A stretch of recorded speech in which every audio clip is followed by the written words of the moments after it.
off for this enclosure is I need to get the snake out. I'm going to put him in a bin temporarily. Again, just going to be paper towels, a hide, a water dish, and a heat mat. He's just going to be like that for 3 or 4 days, so he'll be fine.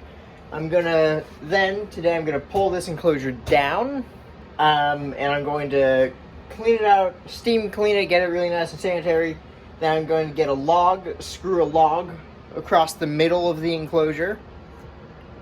And then I'm going to get hot glue, put the substrate barrier back in this enclosure. So then I can really, get a deep substrate layer. We're going to get our drainage layer in here. Well, actually, before we do all that, we need to do the background. So I'm going to do the background next. I'm really excited to get this done. I needed to pull this enclosure down anyway because Zen Habitats actually sent me a new lid for this enclosure because the lid started to rust. So that shouldn't have happened, so they just went ahead and sent me a new one. So, very nice of them to do. Didn't charge me for it at all. Alright, so, got a few screws in here. Got this nice big branch mounted in there, so that would be a nice thing for the snake to climb on. So, next step is foaming the whole background.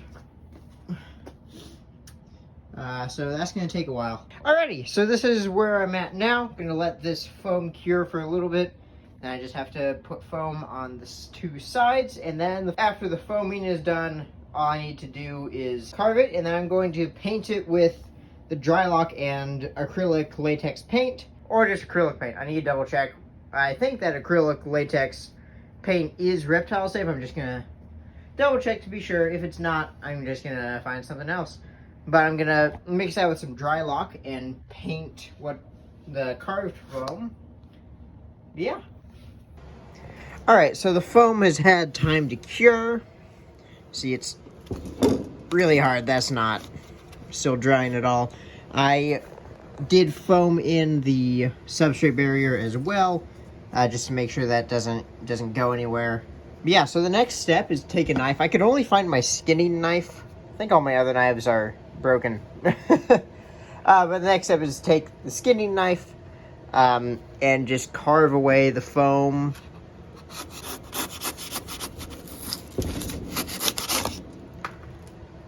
Into the shape that you want it. So I was going to use a drill and wire brush attachment, but my car is in the shop still, and that bit was in the car, so can't do that, unfortunately.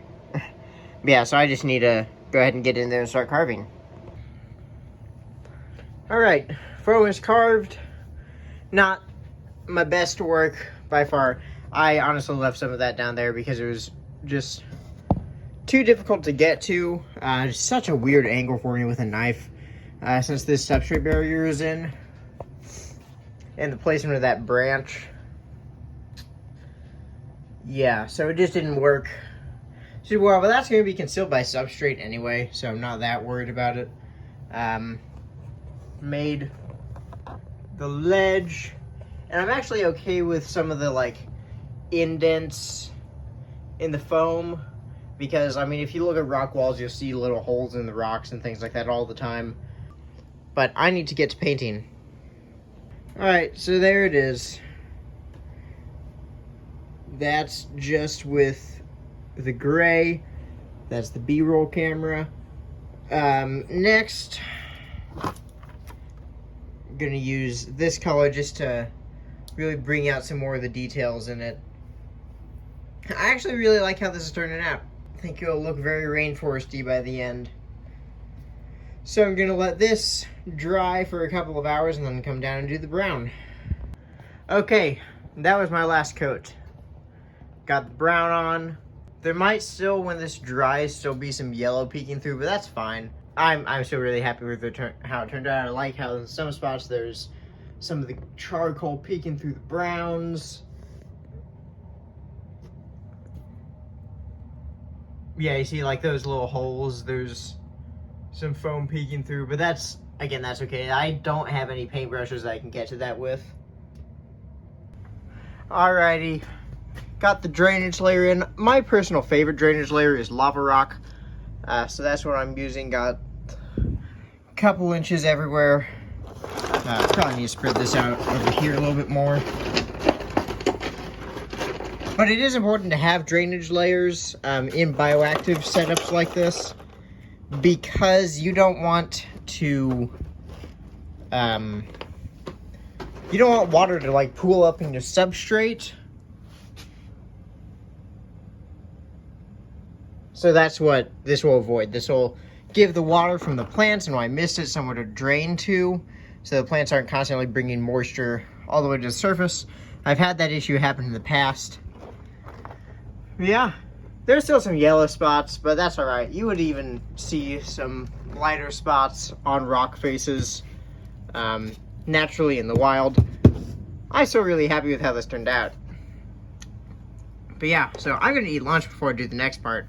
But I need to put the barrier on here so that the substrate doesn't mix with the dirt and make a muddy mess. And then I need to put the substrate in. It's the universal compound that I'm making. And then I need to put 2 plants. I only got 2 plants. I have an arrowhead plant that's probably going to go either right here or in that back corner. And then a pothos that's going to go in one of the corners that the arrowhead plant is not in.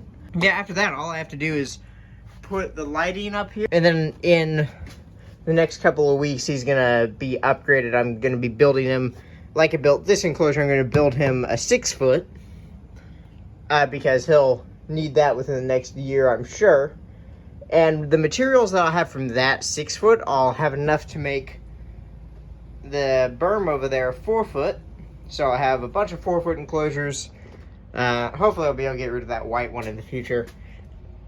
I mean, I might want to keep it for sentimental reasons because that's the first enclosure I built, but it's not very good. House snake will eventually have something that's, I mean, maybe I'll put the house snake in there. I don't know. But anyway, I'm getting way off topic. This is about done, so I just need to add the rest of the stuff, and I'll get back to you guys when I'm doing that. Alright, so here's a money-saving tip for you. This stuff, this is just screen door netting from Home Depot. It was like $10 for a 4-foot by 8-foot roll of the stuff. And it works just as well as like buying a Josh's Frogs substrate barrier. If you want to just buy the substrate barriers, like if you're only doing like 1 or 2 enclosures, that's fine. But since I'm doing not only this enclosure, I'm going to do a whole stack of enclosures bioactives, then, then I don't want to just spend like $20 for each enclosure for a substrate barrier. I think that's a little bit ridiculous. But this is almost done. So just need to add the substrate, and I'm going to put plants in here, then I'm going to let the plants sit in here with the substrate while it all warms up. It gets to the right parameters. Going to put the hide in here. I was going to pick up the hide and show you guys, but I don't see it. It's down here somewhere. It's like a naturalistic rock hide. And I'm just going to use a pretty basic water bowl. I'm going to buy a Universal Rocks water bowl for this enclosure when I buy some stuff for this enclosure too. His water is a mess again. I need to figure out a way to stop algae from growing on that. I've cleaned it out like 3 times in the past week and a half, 2 weeks. Completely cleaned it out because of algae. That's besides the point. But yeah, so I'm going to get this ready for the snake. Alrighty, I got all the substrate in here. So what I'm trying to do is I'm trying to keep it a little bit shallower up here. On this half of the front, a little bit deeper on this half, because I'm going to have a plant here.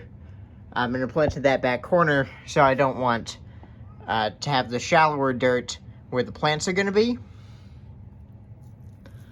But yeah, I think he's going to really like this.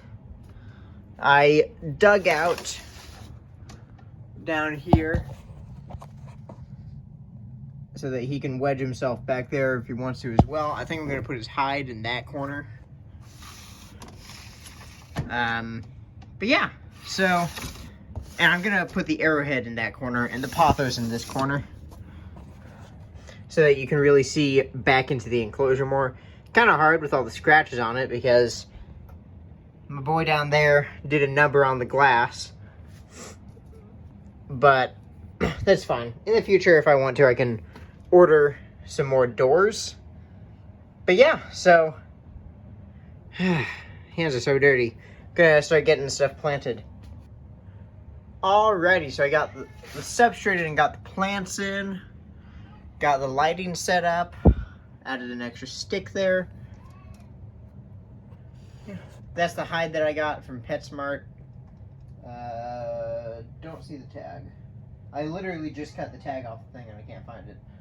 But I believe it's a Thrive brand of hide. Again, I know that the doors are kind of messed up. Oh man, focus. But it's not the worst in the world. I'll get more doors in a few weeks. These doors just can't take a tegu. Trying to get dirt off the front there. But yeah, so the only thing I need to add is leaf litter. And then and a water bowl. Probably just going to do a small, like, container for water. Or I'm going to take the bowl from my ball python and give her a container for water so that I can use a rock water dish. I haven't really decided what I'm doing for water bowl yet. I'll have to get something out. But yeah, so I'm going to do that real quick. Okay, this is kind of cool. This Zoo Med rock dish. I don't even know if they make this anymore. This was the first water dish I ever had for a reptile. I got this for my ball python down there a decade ago, and I still have it. I think it's the only thing of hers that I still have. So I'm going to put it in this enclosure just for a little bit. I'm going to give him a little bit of a bigger water bowl so that he can really soak. I'm going to do that on Sunday. I'm doing a Reptile Expo video on Sunday.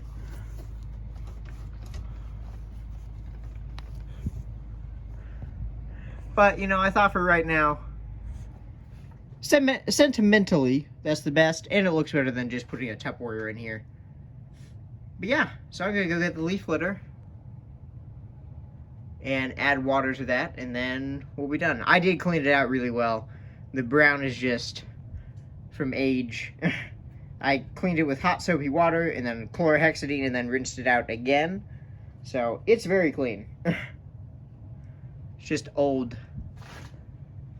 But man, that brings back memories. I don't know if you guys have ever like found something of yours from a really long time ago that brings back nostalgic memories. That did it for me. Alrighty, this enclosure is done. I love adding leaf litter like this. This is leaf litter that I collected myself. It's frozen, of course. But I like having leaf litter because it really does do a good job of breaking up that black. And if you go like into the rainforest, I'm probably even going to add more. There's leaf litter just littering the ground. You know what? I'm going to add some more. There we go. That's a lot better. I used a gallon bag of leaf litter and got that. Now the enclosure is really done. Let's check out this side. See the arrowhead plant. But yeah, I am so happy with how this has turned out. Next step, I'm probably going to give it 2 or 3 days because I want to feed the snake tonight before I move him so that he's eaten so he can acclimate for a week and not miss a meal. And then he's going to be added here. So exciting. Alrighty, so I figured I should tell you the plan for this enclosure. This enclosure is going to temporarily house my reticulated python for about a month, maybe slightly longer than that. And then when there's a bigger water dish in here, of course, because anacondas need a big water dish, I'm going to put my anaconda in here. But I do want to move the anaconda down here still, though, so I'm probably going to shift this enclosure to where it was over there. And when I do that, I'm going to clean out my anaconda's bin because it's due for a cleaning, due for a deep cleaning, bring it down here. Gonna double check to make sure none of these snakes still have mites because I don't want the anaconda to get them. But I haven't seen a single mite crawling around in this enclosure. And I know his water's a little low. I'm gonna fill that in a little bit. He thinks he's about to be fed. Haven't seen any down there, so I think I'm good. Still gonna do bi-weekly treatments on these 3 enclosures just to make sure. But let's move the snake. Alrighty, so here he is. Gonna let him go into this enclosure.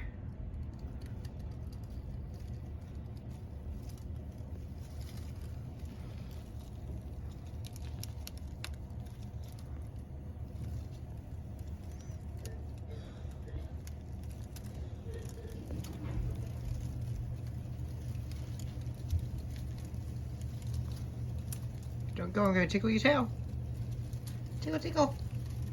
Tickle, tickle, tickle.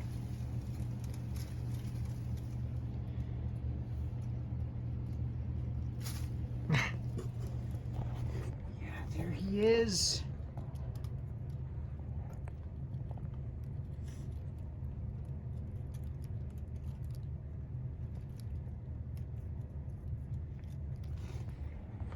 And he's definitely a good 4 foot. Might even be a little bit bigger than that now that I'm looking at him. He's grown since I've gotten him, so I really need to hurry up and get this bigger enclosure together.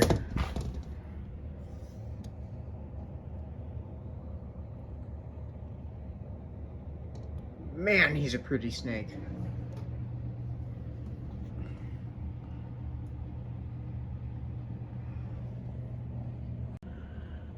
Alrighty, so I'm going to let him settle into the new enclosure. If you enjoyed this video in any capacity, please click like if you haven't done so already. Highly consider subscribing to the Repti-verse. New videos twice a week, so this video will be coming out on Friday. And I will see you guys then. Peace out, YouTube.